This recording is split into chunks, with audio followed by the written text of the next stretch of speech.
Good evening, everybody. I'm Rudy Williams. And I'm Kelly Cook. A federal review of the Memphis Police Department will move forward as planned after all.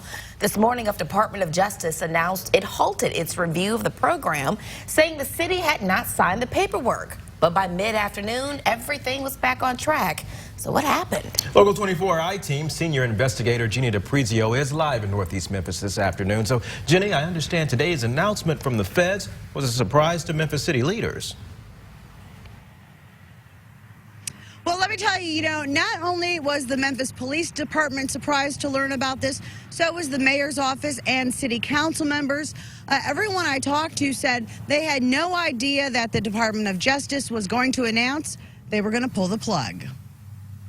It's definitely embarrassing on the city's part that we didn't follow through with carrying out what we said we were going to do.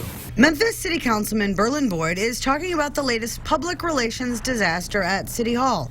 In October, city leaders and the feds held this news conference saying the Department of Justice would review MPD practices and make recommendations to improve police. Then this morning, 4 months later, this news release saying the feds were halting the program.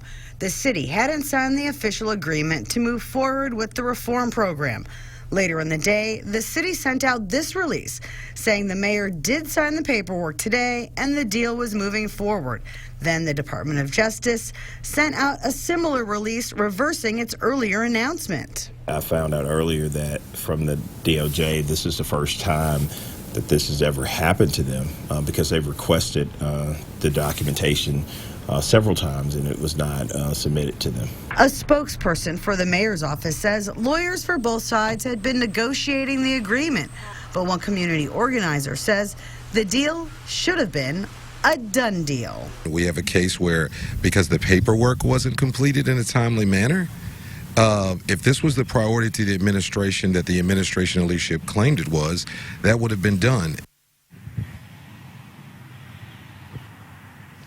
Now, a spokesperson for the mayor's office says the mayor actually signed the paperwork at about 10 o'clock this morning, which is about the same time the DOJ put out the announcement that the deal was off. And live in Northeast Memphis, Jenny DiPrizio, Local 24 News. Jenny.